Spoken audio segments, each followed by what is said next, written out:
Get Rich Education is brought to you by Mid-South Homebuyers, top-notch turnkey property in Memphis, Tennessee.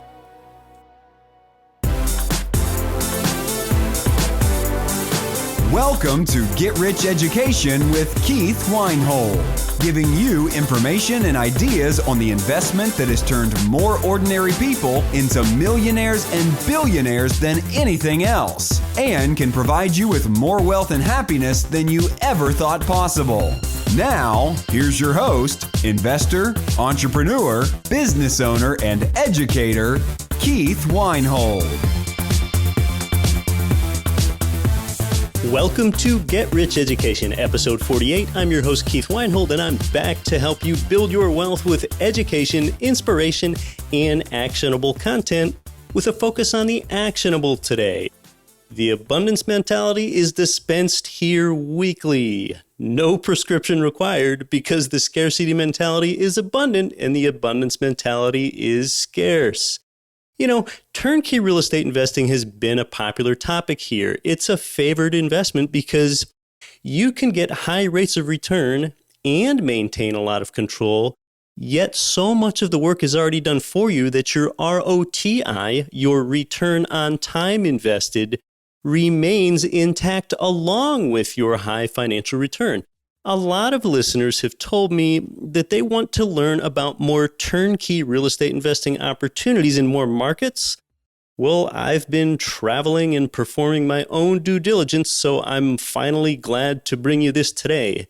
How do 7 investor advantage geographic turnkey markets sound? With no further ado, we're going to meet Maverick Investor Group's Matt Bowles to tell us more. This is Rich Dad Advisor Ken McElroy. Listen to Get Rich Education with Keith Weinhold and don't quit your daydream. Matt Bowles is a nationally recognized investment property specialist, educator, and partner at Maverick Investor Group. Matt helps his clients buy performing rental properties in the best U.S. real estate markets, regardless of where they live. Matt was featured in major national media numerous times. Matt was named one of the top 50 real estate investment opinion makers and market leaders by Personal Real Estate Investor magazine. Matt and his co-founders at Maverick have helped individual real estate investors buy over $100 million in turnkey residential investment property across 15 states. Maverick also supports a nationwide network of real estate agents in serving their clients. Matt runs his business from rooftop pool decks in Dubai, beaches in Rio de Janeiro, and outdoor cafes in Paris. I recently saw an interview with Matt where he was in Egypt. Over the last 2 years, Matt has lived in 20 different countries. Last month, he was on the Croatian coast, and today he's coming to us from Cape Town, South Africa. Welcome to Get Rich Education, Matt Bowles. Thanks, Keith. Great to be here. Thanks for having me. You know, it's really good having you because you embody a lot of these Get Rich Education mantras that I often repeat to my audience, like, don't follow money, make money follow you, wherever you are. Do the right thing, then do things right. Be who you are becoming. Don't quit your daydream. You know, you really embody a lot of those things. So, you know, I really got to ask you, Matt, how do you do this? You know, I want some details. Like, how do you really live this extraordinary life? I think that's what a lot of people want to know. Well, Keith, I do it the same way that every single one of your listeners can do it, which is the first step is to decide that you want to do it. And then once you decide that you want to do it, it's about working backwards to figure out how to get from where you are to where you want to be. And the main, strategy that I would impart here, or the perspective, which is pretty contrary to conventional wisdom, is to reorient what I would consider to be traditional values about wealth building. So traditional values about wealth building, I think, say that I want to work really hard and I want to make more and more money. And as I make more and more money, I want to buy a bigger house. I want to buy then a bigger television. I want to buy a nicer car. And as you're doing all of that, what you're doing is you're more firmly planting and entrenching yourself in one particular place. The alternative perspective, which I adhere to, is that I want to focus on the value of being location independent. I want to focus on maximizing my freedom of mobility, on reducing the geographic restrictions that I have. Okay. And so for me, it's much more valuable to spend money instead of buying things to be paying for experiences. And instead of, firmly rooting myself in one place with bigger and bigger houses and all that kind of stuff that I live in, I would rather be location independent and mobile and able to travel the world and live in these different places and have these different experiences. And it's really just a level of freedom, right? Because once you have that, then you don't have to make all the same choices that I do and travel the same amount that I do or go to the same places. But what you have is the freedom to do that or to do whatever you want. So you're really creating choices, you're creating opportunity, and you're creating freedom for yourself. And if you have that perspective and you have that as a goal, then you just start simply working backwards and say, okay, where am I now and how can I get there? And for a lot of people, it's a gradual process. It's not just like overnight, you're going to be there tomorrow, but even people that have a regular 9-to-5 full-time W-2 income job, there are steps that you can take to get there. So increasingly, regular employees are working from remote locations more frequently. You're out of the office for 2 days doing your work from somewhere that's not the office, oftentimes called working from home. But that can be working from anywhere, right? And then, of course, if you're an entrepreneur and you don't have a regular job and you're running your own business, which I do with Maverick Investor Group, then there are ways to build your company in ways that make you less geographically confined and that make you more mobile and more location independent. So, for example, with Maverick, all of our staff live in different cities and even different countries around the world. So we are not geographically tied to one particular place. That allows us to live where we want. And it also allows us for business purposes to operate in multiple real estate markets and not be tied to one particular one.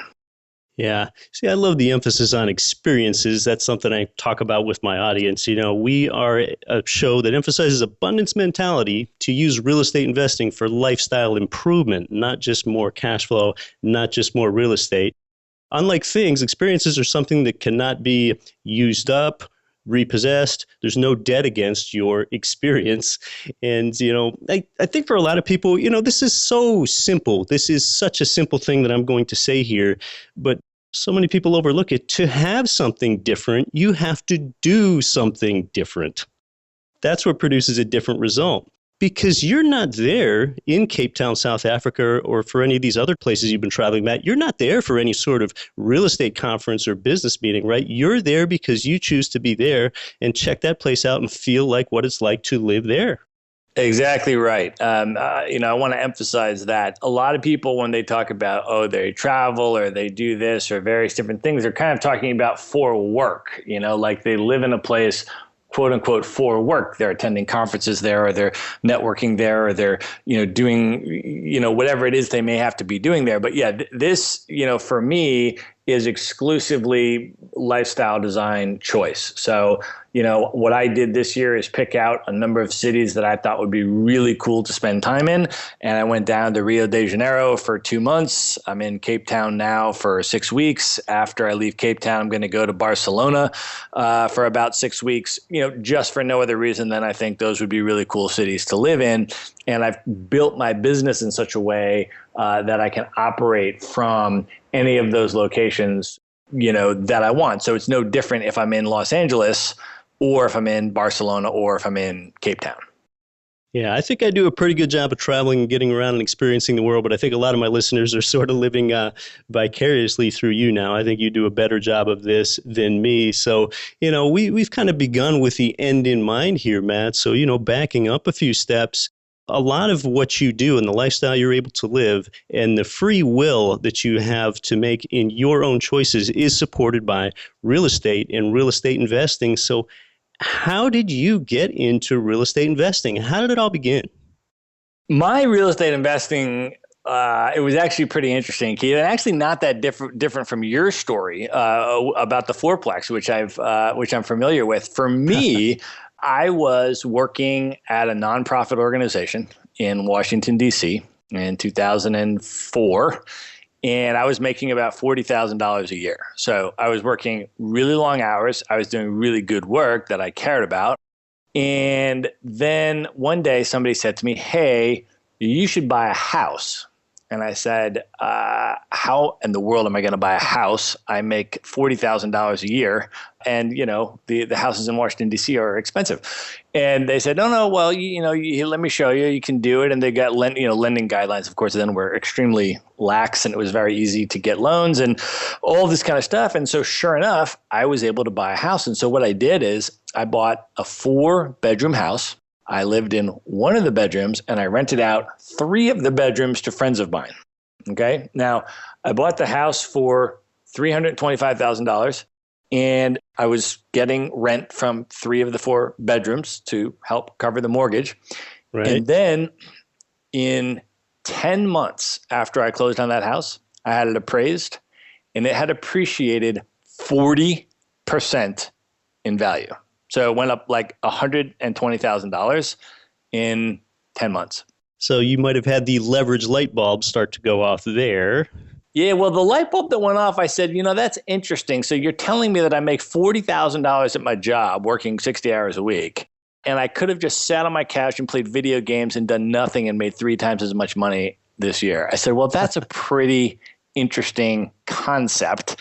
Let me see if I can parlay that and leverage that. And so what I did is I did a cash out refinance on that. And then I took that money and then I started investing in other out-of-state real estate markets. And at this point, as this whole thing was going on, starting before I bought my first house, all the way through the 10 months that it was going up in value and beyond, I just started reading everything I could read about real estate investing. Didn't know anything about it, didn't have any background in it, didn't have any, business or finance or any kind of background like that. As I said, I was working at a nonprofit. My academic background is in sociology and international peace and conflict resolution, Keith. That's what my master's degree is in. So I had no idea about real estate investing. So I just started reading everything I could read on it. And then, when I did my refi, I was able to say, okay, now I've got some investment capital.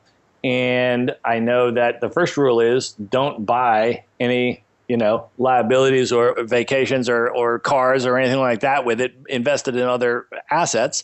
And so I said, okay, I'm going to go buy now other rental properties. And so I started studying other real estate markets, and I went out to Las Vegas at the time, which was a really smoking hot real estate market. And I started looking there, and I really started studying and just getting into the game, myself, and buying properties. I bought multiple properties in Las Vegas, and then I went to Phoenix, and I started buying properties in Phoenix. And so I went to a number of different markets and really started studying and trying it. And, in the process, making all the mistakes in the books that you can make myself and learning through doing. So it was definitely a trial by fire. It was getting your feet wet and, learning it by doing it process. And through that entire process, especially including all of the mistakes that I made, out of that came a situation where people started coming over to me and asking me, hey, what are you doing? How are you doing that? And can you show me how to do that?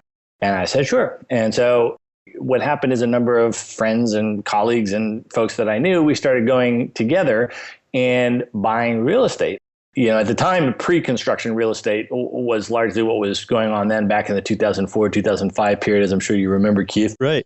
So we'd go to the developer and say, hey, if we all bought a property from you, could we get a better deal instead of just me buying one? And they were like, yeah, okay, cool.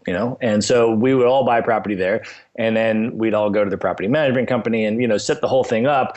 And so then, as that sort of evolved, we started saying, hey, I bet we could create a business out of this, because there's a lot of people that are looking for the opportunity to buy real estate in the best markets. They don't know where to buy. They don't know how to buy outside their local market. And if we could set this up and help people buy what we're buying and all this, man, I bet we could turn it into a business model and provide value to people at the same time. That would allow us to do it full time and, all this. And so that's what we were able to do. And in 2007, we formed Maverick Investor Group.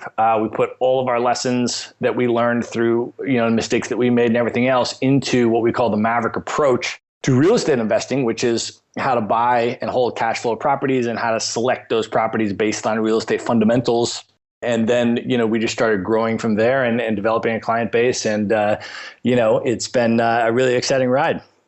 That's great hearing how it came up and how it starts organically and with such a great level of fascination. I think a lot of investors have that light bulb go off at some point. It really is exciting. So, you bring up turnkey real estate investing. Turnkey real estate investing is something that, well, it was either in its infancy or it didn't really quite exist to any great degree at all yet when I bought my first fourplex building in 2002. And I wish I would have known about turnkey real estate investing sooner. So why don't you describe turnkey real estate investing? What's your definition and why would one want to get involved with that?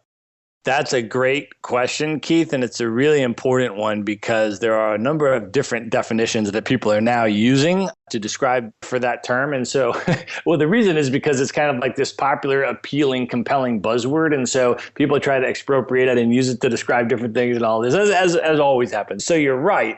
What happened was, and I think sort of the history of this does go back because when you and I were started investing back in the early 2000s, there really wasn't this industry of, what are called turnkey real estate investment and this kind of stuff. What happened was back then you were buying mostly new construction, pre-construction, that kind of stuff. And then when you had the crash, what happened is that the properties sort of the real estate market overcorrected and the property prices went down below builder replacement cost. And so you were able to then buy and renovate properties, below builder replacement cost and then rent them out. And then that was clearly the value proposition, right? And the builders were then on the sideline because why would you pay a builder to build your house if you could get it below their cost, let alone their retail price? So then that really became the value proposition. And so I think at that point is when, the industry that you're talking about started to arise. So let's talk about what we mean by that.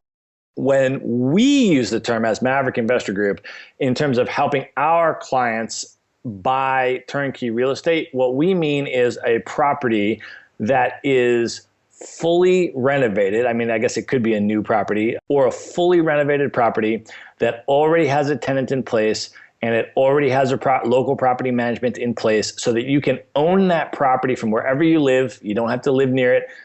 You don't have to do any of the renovations on the property and you don't have to be a landlord. So you can live in Alaska and you can own property in, whatever state you want to own property in without having to actually do the work on the renovation and without having to deal with the tenants and be a landlord and that kind of stuff.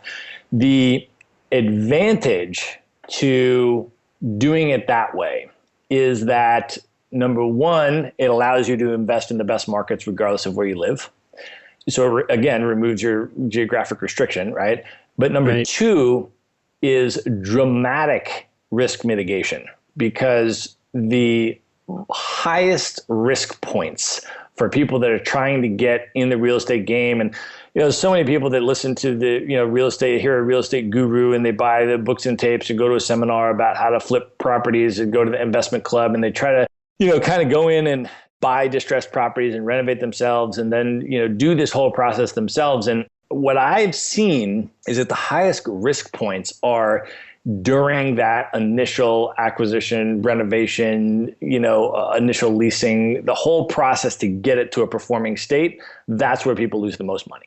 For tons of reasons, right? A lot of times if you're buying a foreclosure property, you can't even get inside the property until after you've already bought it. So maybe it has, much more serious damage. Maybe you dramatically underestimated the repairs.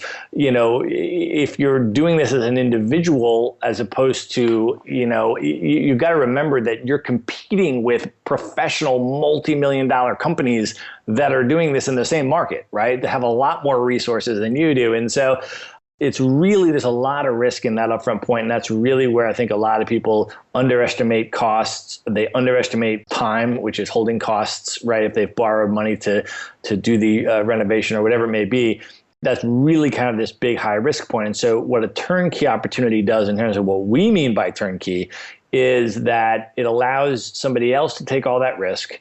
And then for you to come in the end and simply evaluate the deal, see if it meets your buying criteria and your investment goals and all that kind of stuff, and then do your due diligence on the deal. Okay, so inspect the property, make sure all the renovation was done correctly, verify the lease, make sure the tenant is paying what they're supposed to be paying and that that's the fair market rent and everything else. Make sure everything is all copacetic. And then at that point, you close on the property. And as soon as you do, you cash flow from day one.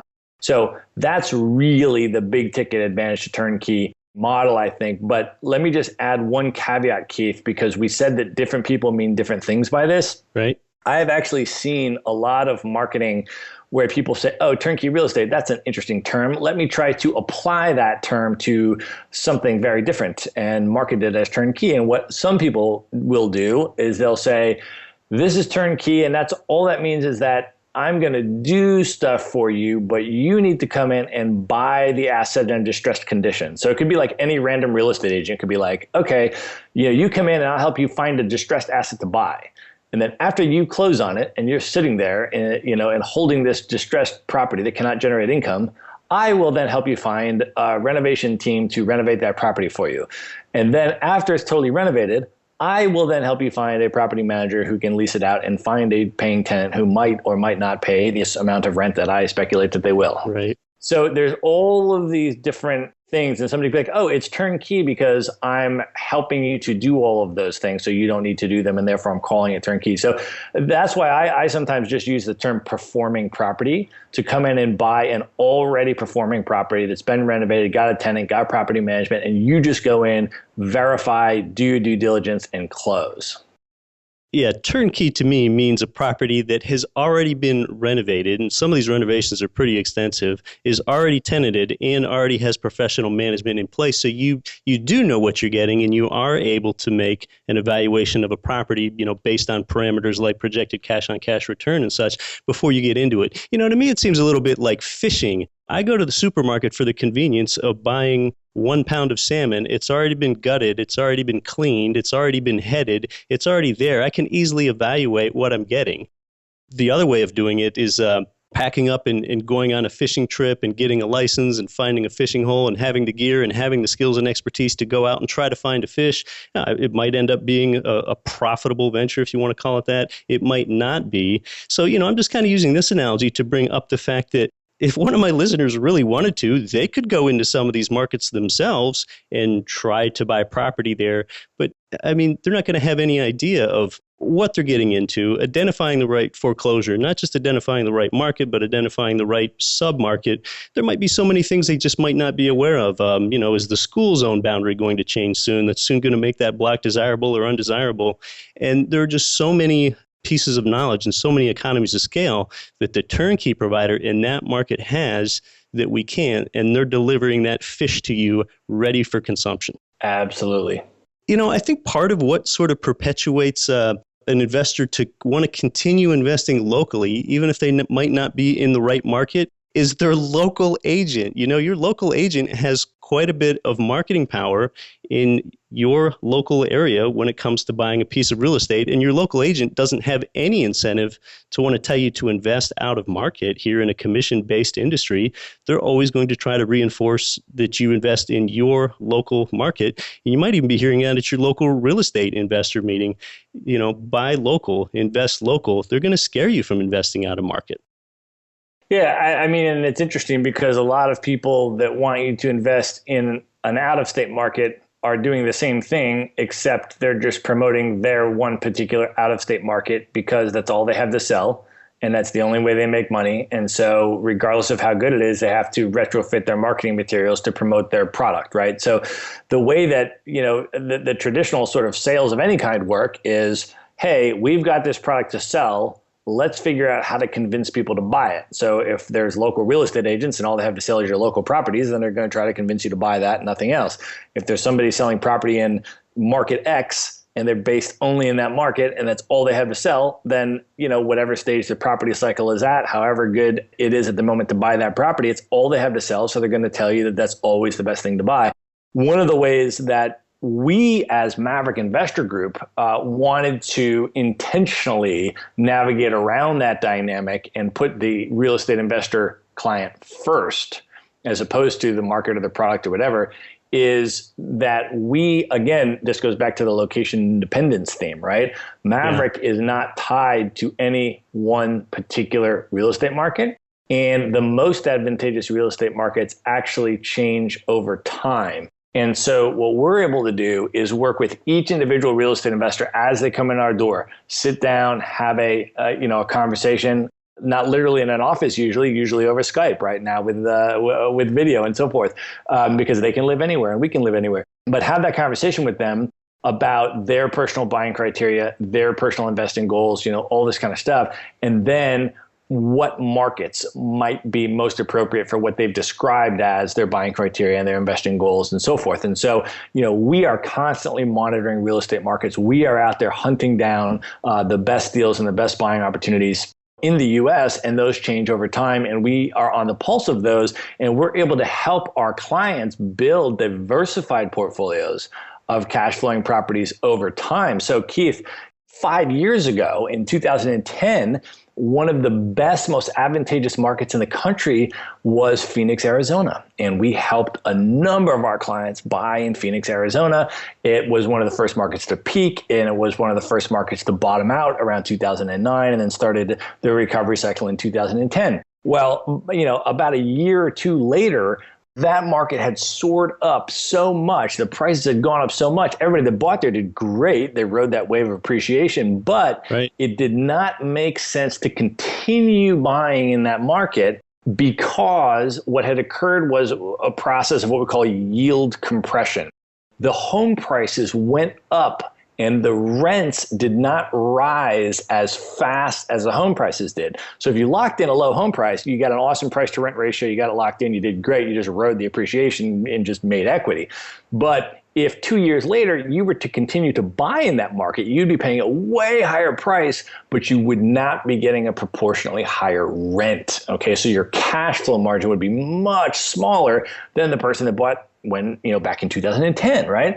So at that point, 2012, it makes much more sense to continue buying in a different market, even if you want to hold that awesome property that you bought in 2010. It doesn't make sense to continue buying there. And so, the real value proposition that we wanted to bring to the table when we formulated our company was how can we put the investor first and help the individual, create a long-term relationship with an individual investor and help them continue to build a portfolio over time in the most strategic markets without, being tied down or compelled to continually promote one particular market. And so that's what we've done. Right. Locals put the market first. Maverick puts the investor first. There you go. I like that. Could use that as a marketing campaign right there. Absolutely. When someone asks you, Matt, what are some of the reasons that the best turnkey real estate markets change over time? Do you have any other examples there? Sure. I mean, the first thing to remember is that real estate is very local, meaning that each local market goes through a local property cycle. And those do not all happen at the same time. They happen at different times. So Phoenix is a great example. It peaked around 2006, and then it started crashing at the end of 2006 and would hit the bottom around 2009.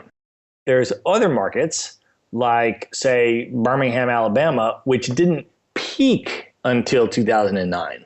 Okay, so Phoenix was already at the bottom. Birmingham was still hitting the peak in 2009. Okay, so these markets were at very different points in their property cycle. So in 2009, it was more advantageous to buy in Phoenix, not to buy in Birmingham in 2009.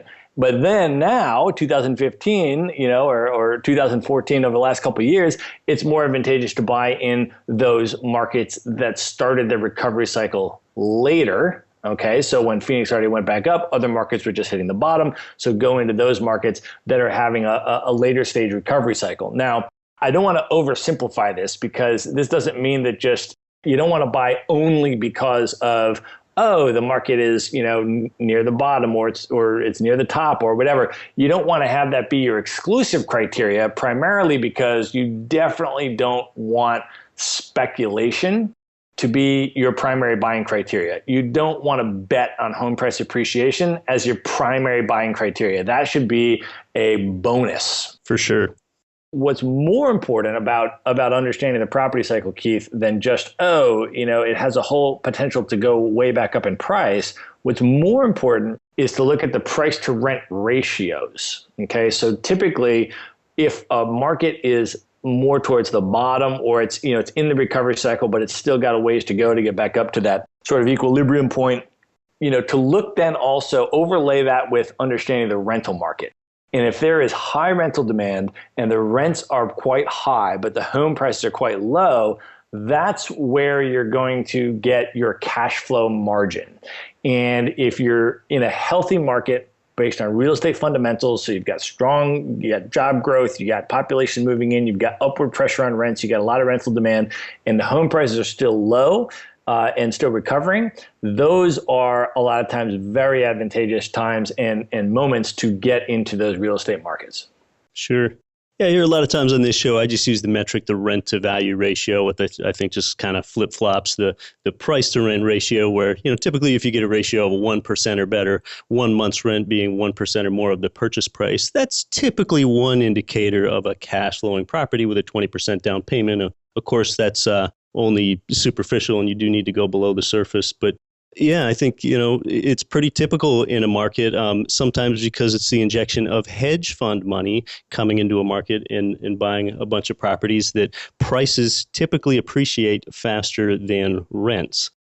I think that's been one of the factors that we've seen in place since probably around 2009 or so that started. And it was very interesting, Keith, because a lot of the private equity funds or hedge funds or other sort of large scale institutional investors, who most of whom had never bought residential investment property before ever in their history, right? They had either bought no real estate, right, or they had bought exclusively, commercial real estate.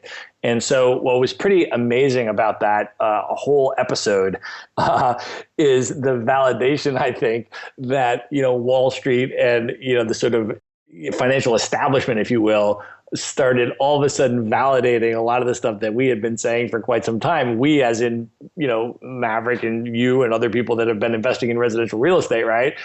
Which is how advantageous this asset class really, really is. And so I think they saw, what they call a market inefficiency and said, wow, this actually is more advantageous than commercial or all this other kind of stuff. And we really should start loading up, on these properties. And so a lot of them did that. I mean, they bought thousands and thousands and thousands of single family homes.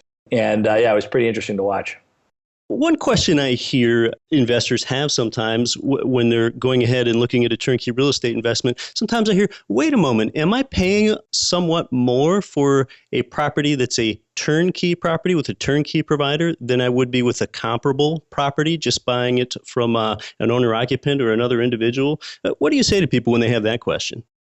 So there's a couple things to understand about the turnkey model as we're describing it, as we're talking about it. So Maverick Investor Group, as I said, what we do, we take the investor first and talk to you about your buying criteria and your goals and all that kind of stuff, and then what markets might be best for you and this kind of stuff. Now, we have then relationships with teams on the ground in the most investor advantaged real estate markets, which, as we said, change over time. Okay, so we're no longer in the Phoenix market as the example I just gave you. Maybe we will be, in the future, again, as the market cycle changes again. So depending on when you're listening to this, maybe we will be again.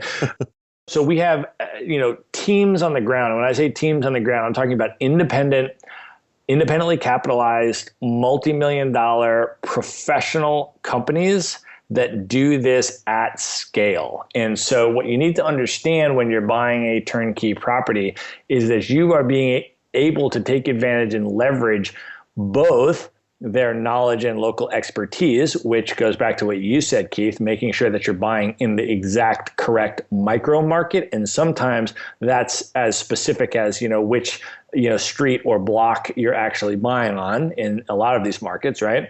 Not just which zip code you're buying in. And so not only do you have that, but you have the ability to leverage their economies of scale. And so what you need to remember is, yes, of course, they're making a profit and it is a business for them. Sure. But what they're getting paid for is, number one, their expertise. Number two, the risk that they're taking. We talked in the beginning about the dramatic risk mitigation that you get by coming in and buying a performing property. And then number three, what's really important to understand is that you're being able to leverage their economy of scale. Okay, so let me tell you what I mean by that. If you as an individual are going in to try to, either flip a property or buy a distressed property, renovate it, and then lease it out and hold on to it, okay, you are going to be pretty much paying retail price for everything. What you need to understand, and let's even start before the renovation, the acquisition of the property, what properties you're going to even have access to. You got to understand that these professional multi-million-dollar companies, first of all, they get access to all the best properties. They have the relationships.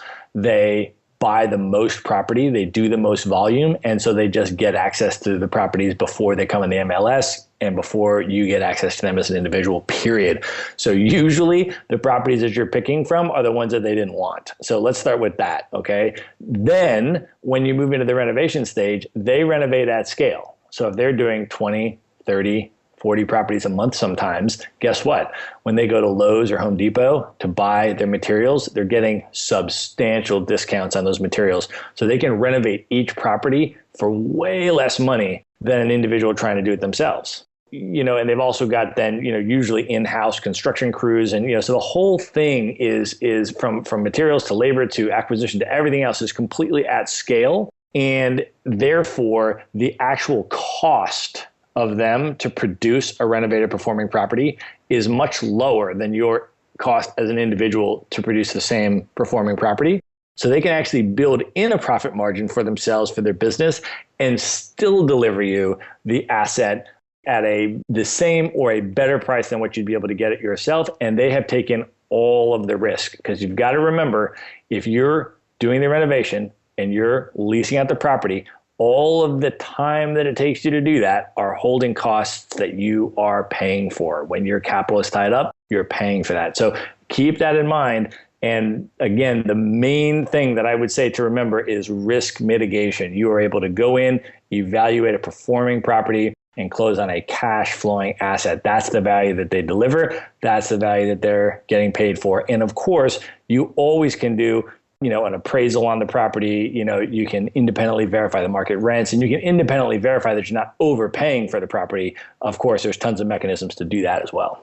Sure. That was really well explained. I mean, maybe taking it back to the fishing analogy, before a commercial fishing vessel launches out onto the sea, they're taking a great deal of risk just to get that vessel operated. In order to get those economies of scale means that, they need to pay, the overhead for a huge vessel, and they need to pay for a crew. And they can go out there and they have that local market knowledge. They know where that right fishing hole is. They can go up and gather a whole lot of fish in a very economic way, have enough profit for themselves, and yet there's enough margin to go ahead and deliver that fish cleaned, headed, gutted, ready to go for you as the consumer, and still be a great value for you. And you want to know what the really, at the end of it all, Keith, the biggest value that's being delivered is that you, the investor, are saving your time, because time is your most valuable asset. And so if somebody else is doing all the work and all you have to do is go in and then just knock out your due diligence and buy the property and collect your checks, when you get to the more advanced end of the wealth building spectrum, wealthy people are looking to save their own time. And the biggest thing that turnkey real estate investing does is it allows you to save your time. That's your most valuable, non-replenishable asset. That's right. Once it's gone, you can't get it back. And that's one reason why I'm a turnkey believer. So, we've talked about markets and processes a little bit. So to just kind of wind this down somewhat, Matt, now, the right market's been identified, but how are you sure when you're in a market that you're getting the right provider? I want GRE listeners to be looked out for. I mean, everything from, how do we know that there's a process there so that when a turnkey buyer buys, they truly have an independent third-party home inspector, not just a provider's cousin or something like that, all the way through to making sure that that company provides sound management for the turnkey investor. How do you vet that stuff out?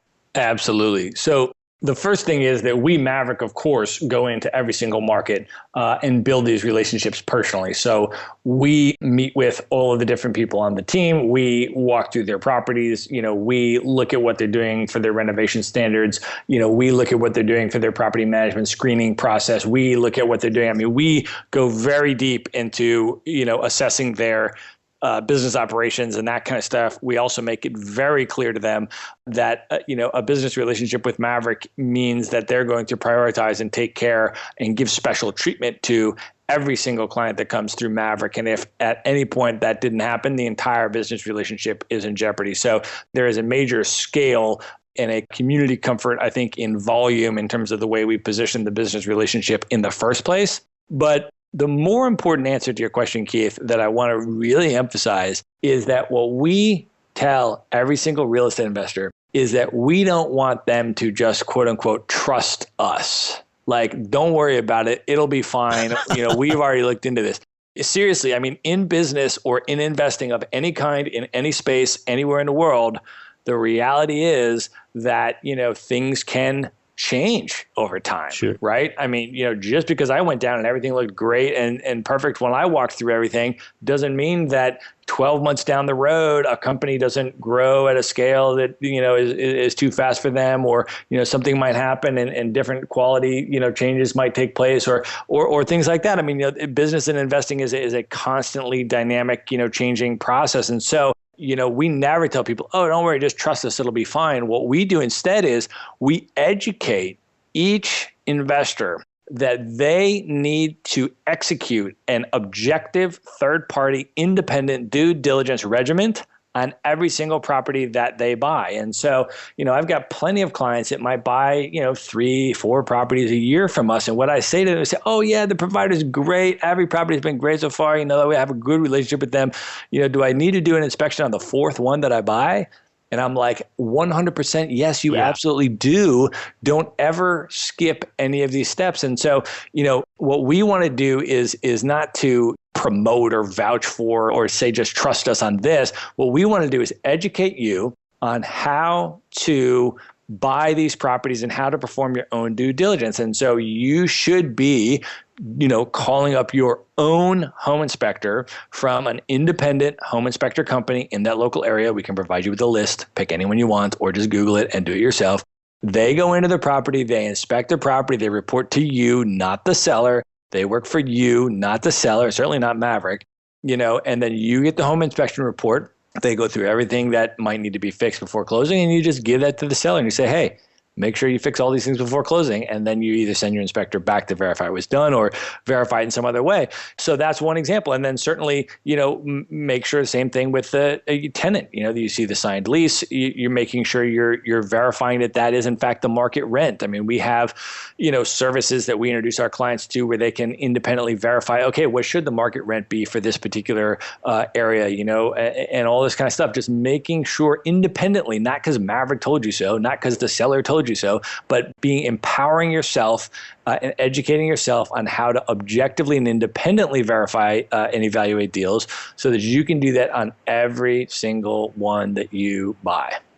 Sure. Because, of course, nothing's more reassuring in life than hearing from somebody, oh, don't worry about it. We've got it all covered, right? Nothing's better than that. Exactly. And remember, once you buy the property, okay, you own the asset. And so if at any future point, let's say the property management is great for the first year, but let's say, 3 years down the road, you're no longer happy with the service that the property management company is giving you. Guess what? You can change property management companies. You can use any company that you want, right? So, it's your property and you get to make all of the decisions, about that property that you want. And it's up to you to evaluate that deal. And we want to empower you and educate you and provide you with resources that can help you to do that independently on every single deal.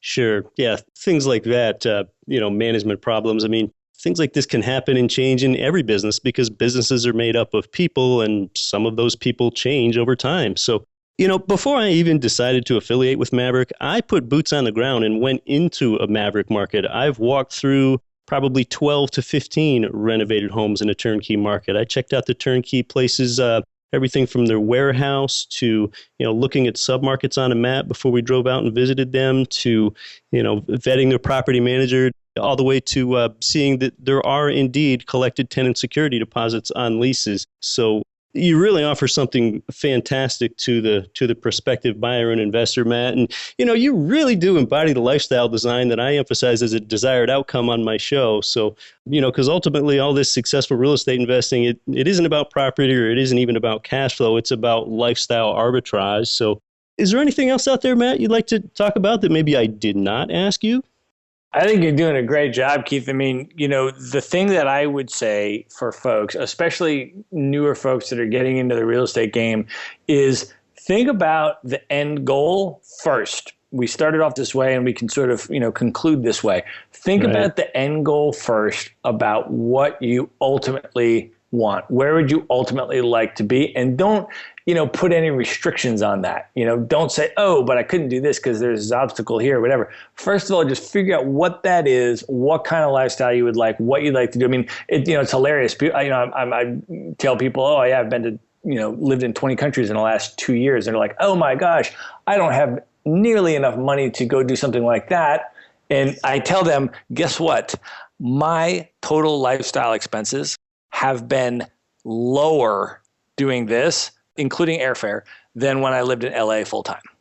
I mean, I have literally reduced my living expenses by doing what I'm doing now than when I just lived in LA full time. And so, a lot of these objections, whether they're cost objections or whether they're whatever, they're things that are ingrained in us from all sorts of different socializing agents, which oftentimes are not really the case. And a lot of times getting to where you want to be can be much quicker and easier than you think it is if you put your focus towards that. And so I think that real estate is really the preeminent vehicle for lifestyle design, and you need to view it that way. View real estate not as an end in itself. View it as a vehicle for getting where you want to go, for helping you to create passive income, and for helping you to create the freedom of mobility and the location independence that you want, and for recapturing your time so that you can design your lifestyle the way you want. So start with that end goal in mind, really envision that, and then work backwards to say, okay, what would it take to get there from where I am now? And that's exactly what we help our clients to do, Keith, and to use real estate as a means of doing that.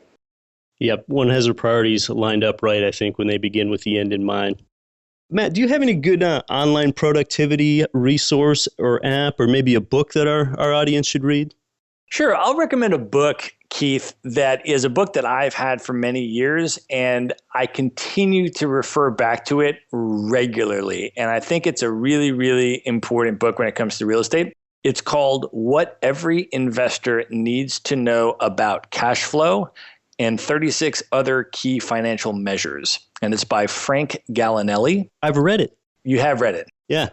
For me, it's one of the most important books out there because it really helps you to understand how you should be financially evaluating real estate deals. And in this day and age, I mean, the stuff that I see out there in the real estate marketing landscape is all over the place with terms that people are throwing out like ROI and, how they're calculating capitalization rates, which is all different ways, and how they're, talking about various different concepts and terms. And this book really helps you to understand the accurate financial formulas and how you should be using them to evaluate your real estate investments. So that's the book I'd recommend. I'm glad you brought that up because I have not mentioned that book on my show yet. It is an important book. It is a pretty numbers-heavy book, and that book has, frankly, it has a title so long I can never remember the name of the book. But Frank injects just enough humor in there around the numbers to keep it readable. So I'm glad you brought that up. This has been great, Matt. How can our listeners find out more about you?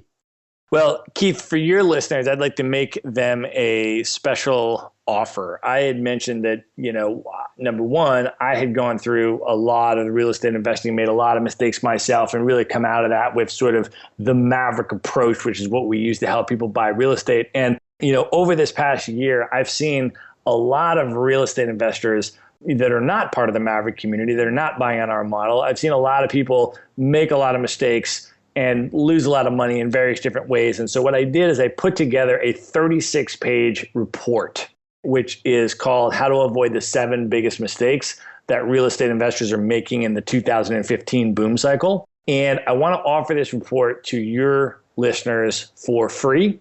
And the way that they can get it is to go to maverickinvestorgroup.com/GRE.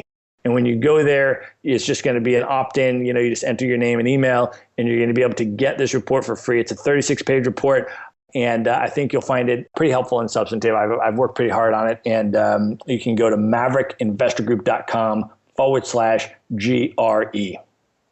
Matt, thank you so much for putting that report together. That's just going to be of such a benefit to our audience, as is our relationship with you. So, we look forward to having you back over time. I really believe in long-term relationships.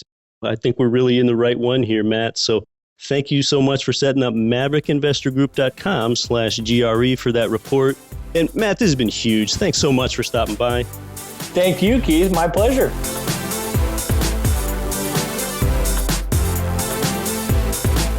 You've been listening to Get Rich Education, telling you what the wealthy won't tell you about real estate and investing. If you enjoyed the show, please take a minute to visit iTunes and leave your comments.